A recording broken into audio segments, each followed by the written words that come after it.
అందరికీ నమస్కారం. నా పేరు రమ. నీతో చుమ్మనమే 13వ భాగం. రచయిత సునందారాం గారు. కారెక్కి కూర్చుంటుంది. సునీత కుమారి గారి పరిస్థితి అందుకు భిన్నంగా లేదుగా. కారుతున్న కన్నీటితో మసగ్గా కనిపిస్తున్న మధు రూపాన్ని చూడటానికి అవి అడ్డుగా ఉన్నాయని పదే పదే వాటిని తుడుచుకుంటూ వెళ్తున్న కారులో ఉన్న మధుని తమ కంటికి కనిపించే వరకు చూసి ఎప్పటికో బాధగా వెనుతిరుగుతారు భారంగా. మూసిన తన రెప్పల మాటలు తన తల్లి రూపంతో పాటుగా కనిపిస్తున్న సిద్ధు రూపానికి బాధగా కన్నీటిని కనురెప్పల్లో దాచేస్తుంది మధు. ఇంటికి వచ్చిన మధుకి దిష్టి తీసి లోపలికి తీసుకొస్తారు సురేఖ గారు. వాడిపోయిన తన కోడలి మొహాన్ని చూసి అది తన కొడుకు కోసమే అని అర్థం చేసుకుని, అమ్మా మధు, చూడెలా అయిపోయావు. సిద్ధు వర్క్ అయిపోయిన వెంటనే వచ్చేస్తాడమ్మా, నువ్వేమీ దిగులు పెట్టుకోగని చెప్తున్నా ఆవిడ మాటలు మధ్యలోనే ఉండగా, మీ కొడుకు చేసిన పని నాకేం నచ్చలేదు అత్తయ్య. ఆయన ఫోన్ చేస్తారేమో అని పిచ్చిదాన్ని ఎదురు చూస్తున్న నాకు కనీసం ఒక మాట కూడా చెప్పకుండా దేశాలు దాటి వెళ్తారా? నేనంటే మీ అబ్బాయికి అసలు ప్రేమే లేదు. నా మీద ప్రేముందని చెప్పే మాటలన్నీ అబద్ధాలే.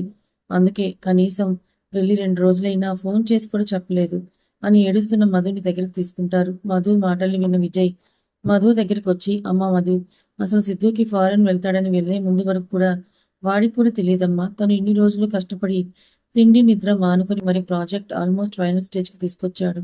కానీ నిన్న ఉన్నటువంటి ఆ ప్రాజెక్ట్ వర్క్కి సంబంధించిన సిస్టమ్ ఫైల్ని ఎవరో హ్యాక్ చేశారు. దాంతో అప్పటి వరకు కష్టపడిన మా అందరి కష్టం బూడిదలో పూసిన పన్నీర్ అయింది.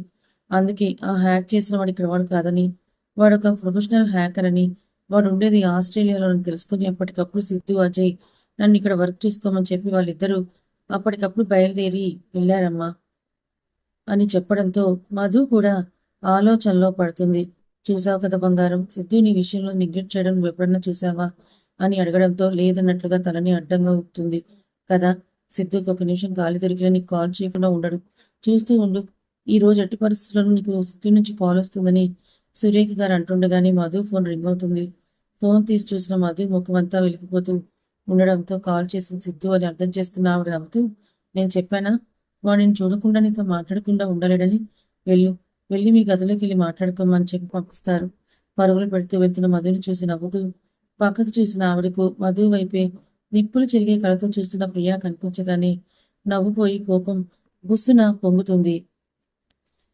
దీని కళ్ళు ఎప్పుడూ నా కొడుకు కోడల మీద ఉంటాయి. ముందు దీనికి పెళ్లి చేసి పంపిస్తే కానీ నా కొడుకు కోడలు సంతోషంగా ఉండలేరని ప్రియాని చూసి తిట్టుకుంటూనే అక్కడి నుంచి వెళ్ళిపోతారు. గదిలోకి వెళ్ళిన మధు సిద్ధు కాల్ని లిఫ్ట్ చేసి ఫేస్ ముందు పెట్టుకుంటుంది. హనీవి అన్న పిలుపు సిద్ధు నోటి నుంచి రాగానే అతన్ని ఒకసారి చూసి అలకగా మూతి ముడిచి అతని వైపు చూడకుండా పక్కకి చూపులు సారిస్తుంది. అబ్బో, నా మధుకి అలగడం కూడా వచ్చని ఇప్పుడిప్పుడే అర్థమవుతుందని నవ్వుతాడు. మీరు నవ్వకండి, నాకు కోపం వస్తుంది. మీ కాల్ కోసం ఎంతగానో ఎదురు చూస్తున్నానో తెలుసా? మీరేమో కనీసం కాల్ కూడా చేయకుండా ఏకంగా ఫారెన్ వెళ్ళిపోయారు. మీకు తెలుసా మీరే వచ్చినా తీసుకువెళ్తారని ఎంతగా ఎదురు చూశానో, మీరేమో చివరికి ఇలా చేశారు అని కోపం, అలక, బాధ, ఏడుపు మిక్స్డ్ ఫీలింగ్స్ తో ముద్దుగా ఉన్న మధు వైపే రెప్పవేయడం మర్చి చూస్తూ ఉంటాడు సిద్ధు. నేను ఇందాక నుంచి మాట్లాడుతూనే ఉంటే మీరు మాత్రం ఏమీ సమాధానం చెప్పకుండా అలాగే ఉన్నారని చెప్తూ ఇంకాస్త ముక్కు చిదుతూ మాట్లాడుతున్న మధు మాటలు మధ్యలోనే ఆగిపోతాయి. సిద్ధు చెప్పిన మాటకి ఐ లవ్ యూ అని ఒకే మాటతో మధు ప్రశ్నలన్నిటికీ సమాధానం చెప్పి ఇప్పటి వరకు సిద్ధు ఏం మాట్లాడట్లేదని ముక్కు చెదిన మధు సిద్ధు చెప్పిన ఒకే ఒక మాటతో బుగ్గల్లో గులాబీలను పూయిస్తూ సిగ్గుపడుతూ నించుంటుంది. మీటూ చెప్తుందేమో అని ఆశగా చూస్తూ అతను లేదు.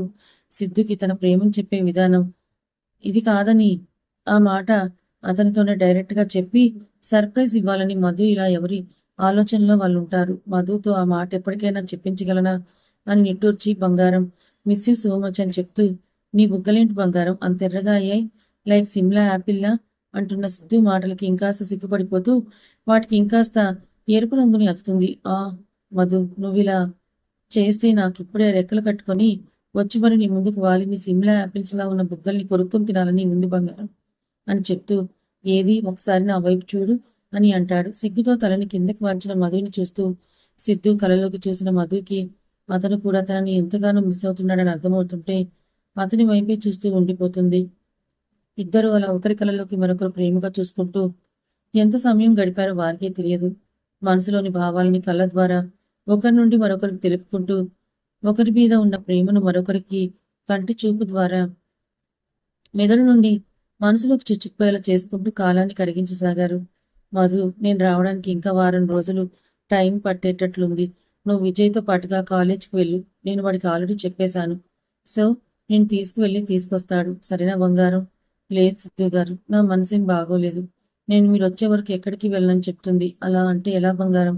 స్టడీస్ కూడా ఇంపార్టెంటే కదా. నేను వచ్చాక ఎలాగో మనం 1 వీక్ ట్రిప్కి వెళ్దాం.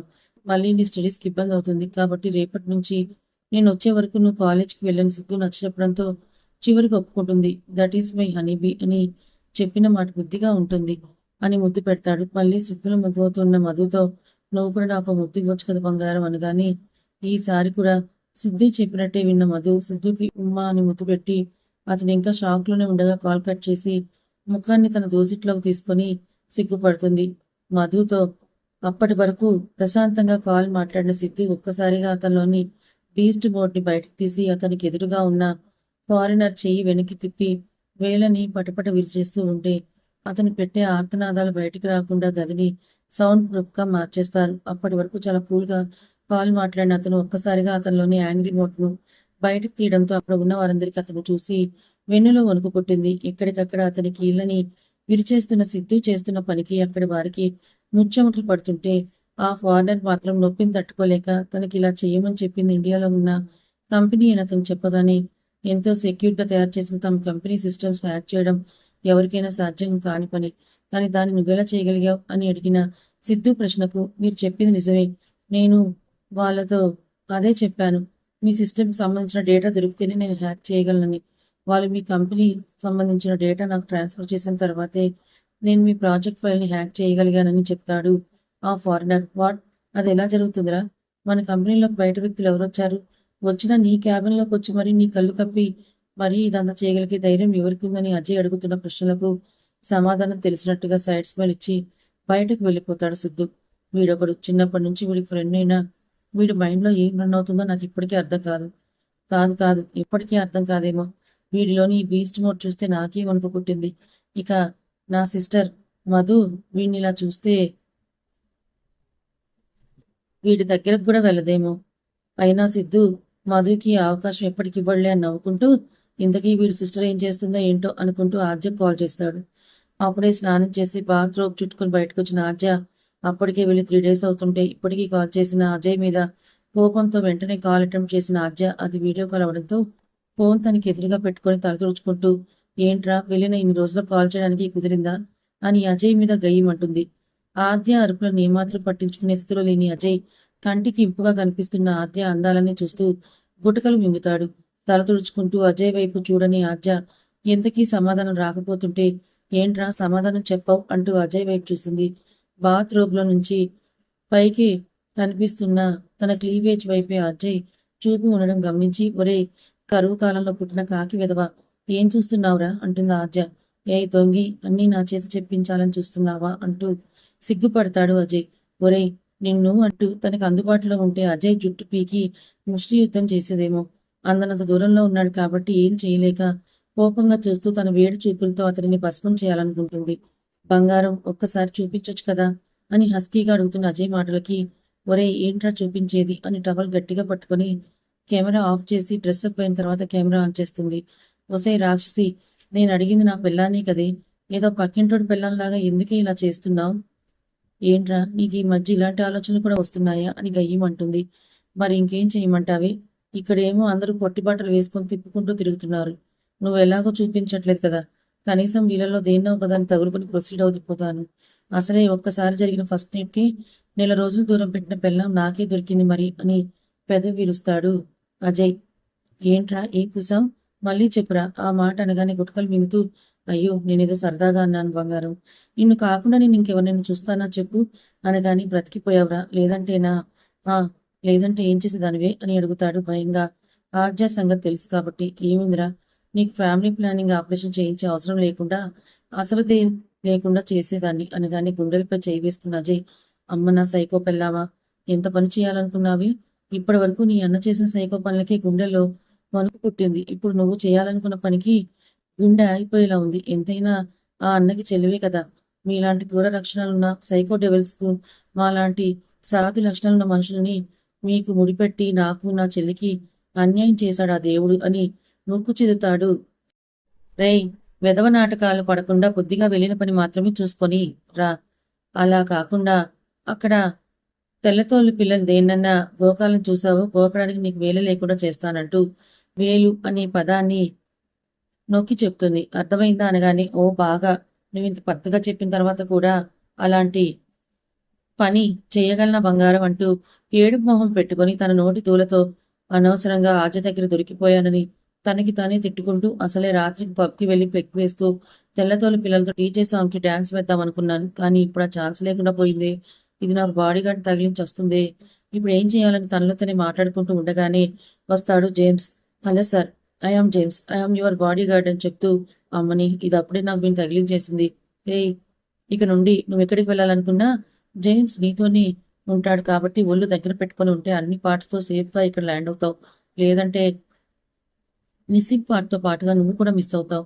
జాగ్రత్తని వార్నింగ్ ఇచ్చి కాల్ కట్ చేసింది. ఒసై, నువ్వు నాకు పిల్లని కదే పిసల్చానివి, కొరివి దెయ్యానివి అని ఆజ్యం తిట్టుకుంటూ నోరు జారి ఆజి దగ్గర వాగి దొరికిపోయి ఇప్పుడు ఇలా అరుక్కున్నందుకు తనని తాను కూడా 4 బూతులు తిట్టుకుంటూ తననే చూస్తున్న జేమ్స్తో పదండి గుర్కా గారు అనగానే no sir, I'm not Gurkha, I'm your bodyguard అంటాడు జేమ్స్. అవునరా, నువ్వు నా బాడీకి గార్డ్వేలే కానీ పద అంటూ ఏడవలేక నవ్వుతూ తను వేసుకున్న disco dance plan break dance అవడంతో మనసులోనే ఏడుస్తూ వర్క్ చేసుకోవడానికి వెళ్తాడు అజయ్. మరి గట్లుంటది ఆజతో మరి ఫైర్ బ్రాండ్ మరి పాప. సిద్ధు చెప్పినట్టే మరుసటి రోజు కాలేజ్కి వెళ్ళడానికి రెడీ అవుతుంది మధు. కిందకు వచ్చిన తనకి హాల్లోనే కూర్చొని ఉన్న త్రిపుర గారు కనిపిస్తారు. ఆవిడ్ని చూసిన మధు అమ్మమ్మ గారు నీకు కాఫీ పెట్టి ఇవ్వమంటారా అని అడుగుతుంది. పెట్టిద్దులే గాని ఎక్కడమ్మాయి టిప్ టాప్గా తయారై ఎక్కడికో వెళ్తున్నట్టున్నావు అని పైనుండి కింద వరకు చూస్తూ అడుగుతుంది. అదా, కాలేజ్కి వెళ్ళడానికి డ్రెస్సులు వేసుకున్నాను అమ్మమ్మ గారు, చీరలో వెళ్తే బాగోదని ఇబ్బందిగా చెప్తుంది. ఇప్పుడు నువ్వు కాలేజ్కి వెళ్ళి చదువుకొని ఏం ఉద్ధరించాలంట? వెళ్ళింట్లో వంట పని సంగతి చూడు అని ఇంటి కోడళ్ళు పెళ్ళైన తర్వాత కూడా చదువులు ఉద్యోగాలు అంటూ తిరిగితే ఇంటి పని వంట పని ఎవరు చేస్తారు? అమ్మమ్మ గారు, సిద్ధు గారి నన్ను వెళ్ళమని చెప్పారు. అయినా నేను ఉదయాన్నే అత్తయ్యకి అన్ని పనుల్లో సాయం చేసే వెళ్తున్నాను అంటుండగా అవునత్తయ్య. మధు ఉదయాన్నే లేచి పూజ చేసి టిఫిన్ కూడా తనే రెడీ చేసింది. మధ్యాహ్నానికి కూడా అన్నీ రెడీ చేసి పెట్టిందంటూ వస్తారు సురేఖ గారు. నువ్వు నీ కొడుకు కలిసి ఇప్పుడు ఈ పిల్లని చదివించాలంటారు అంతేనా? అవునత్తయ్య, చదువుకుంటున్న చదువు మధ్యలో ఆగిపోతే ఇన్ని సంవత్సరాలు తను కష్టపడి చదివిన చదువంతా వృధా అయిపోతుంది కదా. అయినా ఈ ఒక్క సంవత్సరం చదివితే మధు చదువు పూర్తవుతుంది. ఆ తర్వాత సిద్ధు మధుని కూడా తనతో పాటుగా మన కంపెనీకి తీసుకువెళ్ళి తనకు కూడా వర్క్ నేర్పించి మధు కూడా మన కంపెనీని చూసుకునేలా చేయాలనుకుంటున్నాడు అంటారు. సరేలేమ్మా, నా మనవడు అనుకున్నాడంటే చేస్తాడుగా. అందుకే ఇంట్లో ఉన్న పిల్లని కాదని బయట పిల్ల కోసం మేము ఎంత చెప్పినా కాదని మన ఆస్తికి అంతస్తుకి సర్తుగా నీ పిల్లని చేసుకున్నాడు. మా మాటే వినుంటే చక్కగా చదువు కూడా పూర్తయి ఇంట్లోనే ఉన్న మన పిల్లనే చేసుకొని ఈ పాటికి నా చేతిలో ముని మనవరాలను పెట్టుండేవాళ్ళు. ఇలా పెళ్లి చేసుకున్న పిల్లని చదువు సంధ్య అంటూ పంపిస్తే వీళ్ళు కాపురం ఎప్పుడు చేయాలి, పిల్లలు ఎప్పుడు పుట్టాలి? ఏంటో కలికాలం. మా రోజుల్లో ఇవన్నీ లేవమ్మా. అయినా చేసుకున్న వాళ్ళకి చేసుకున్నంత మహదేవా అన్నారు పెద్దలు. ఏర్పాటు చేసుకున్నారుగా, అనుభవించండి అని మూతి తిప్పుతూ వెళ్ళిపోతారు. త్రిపు బామ్మ ఆవిడ మాటలు పట్టించుకోకు బంగారం. సిద్ధు లేని చూసుకొని ఆవిడ ఇవన్నీ కావాలని మాట్లాడుతుంది. కానీ ఇందా బాక్స్ వెళ్ళిరా అని తల్లి అని విజయ్ కూడా రావడంతో కార్ వరకు వెళ్ళి పంపించొస్తారు. కాలేజ్కి వెళ్ళిన మధుకు ముందుగానే సిద్ధు అన్ని ఫార్మాలిటీస్ పూర్తి చేయడంతో డైరెక్ట్గా క్లాస్కి వెళ్ళిపోతుంది. అలా రోజు కాలేజ్కి వెళ్ళి రావడం. ఈవినింగ్ వచ్చాక తన అత్తగారు నువ్వు ఇప్పటి వరకు కాలేజ్కి వెళ్ళి అలసిపోయి ఉంటావు, వద్దమ్మా అని చెప్పినా కూడా వినకుండా ఆవిడ కిచెన్లో హెల్ప్ చేయడం, ఆ మధ్యలో త్రిపుర గారి సనుగుళ్ళు విని బాధపడడం పరిపాటి అవుతుంది మధుకి. కానీ తన గదిలోకి వెళ్ళిన వెంటనే సిద్ధు గురించిన ఆలోచనలతోనే గడిపేస్తుంది. అప్పటికే సిద్ధు వెళ్ళి 10 రోజుల పైనే అవ్వడం, పైగా ఈ మధ్యలో సిద్ధుకి కాల్ చేయడానికి కూడా వీలు పడనంత బిజీ అవడంతో దిగులు పెట్టుకుంటుంది బాగా. తన కోడలు కొడుకు మీద దిగులుతో సరిగ్గా తినట్లేదని, తన కోడలి మూడ్ మార్చాలని తన వంతు ప్రయత్నాలన్నీ చేస్తారు. కానీ తను ఎన్ని చేసినా అప్పటి వరకు బాగుంటుంది. కానీ తర్వాత యథావిధిగా ఉండడంతో ఆవిడ కూడా ఏం చేయలేకపోతారు. పైగా ఆవిడకు కూడా కొడుకుని వదిలి ఇన్ని రోజులు దూరంగా ఉన్నందుకు దిగులు మొదలవుతుంది. మధుని గమనిస్తున్న ఆద్య ఒకరోజు మధు దగ్గరికి వెళ్తుంది. కిటికీ దగ్గర నించున్న మధు తన చేతిలోని ఫోటో గుండెలకి హత్తుకొని ఆకాశంలో ఉన్న చంద్రుని చూస్తూ తన రారాజు ఎప్పుడు వస్తాడని అడుగుతూ కన్నీరు కారుస్తుంది. ఎందుకు మధు బాధపడుతున్నావు? నీకెలాగూ మా అన్నయ్యని పెళ్లి చేసుకోవడం ఇష్టం లేదు కదా. ఇంకెందుకు ఈ బాధ? ఎవరి కోసం అంటుంది. అసలుకైతే మా అన్నయ్య కదా నీ కోసం బాధపడాల్సింది. తను ప్రేమించి పెళ్లి చేసుకున్న అమ్మాయి తనకు దూరంగా ఉందని. మరి నువ్వెందుకు మా అన్నయ్య ఫోటో పట్టుకొని ఏడుస్తున్నావు? తనని నువ్వెలాగూ ప్రేమించలేదు. పెళ్లి కూడా మా అందరి బలవంతం మీద చేసుకున్నావు కదా అంటుంది. అవును ఆద్య, నాకప్పుడు మీ అన్నయ్య మీద ప్రేమ లేదు. పైగా పెళ్లి కూడా ఇష్టం లేకుండానే జరిగింది. కానీ ఇప్పుడు అలా కాదంటున్న మధు మాటలకి అంటే ఏంటి మధు నువ్వనేది? ఇప్పుడు అలా కాదు అంటే ఏంటి దాని అర్థం? నేను సిద్ధు గారిని ప్రేమిస్తున్నాను అజ్జ.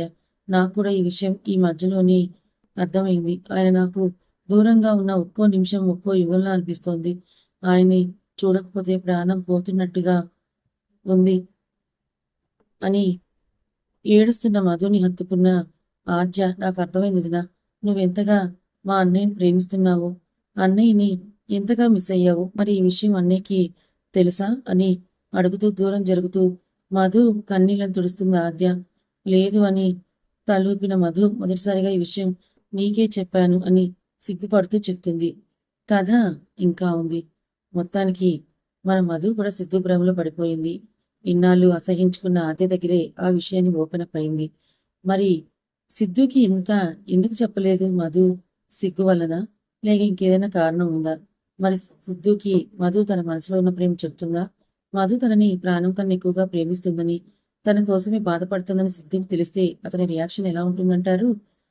తర్వాత ఏం జరగబోతుందో తెలుసుకోవాలనుకుంటే ఛానల్ని ఫాలో అవ్వండి. కథ నచ్చితే లైక్ చేయండి. Thank you so much for watching.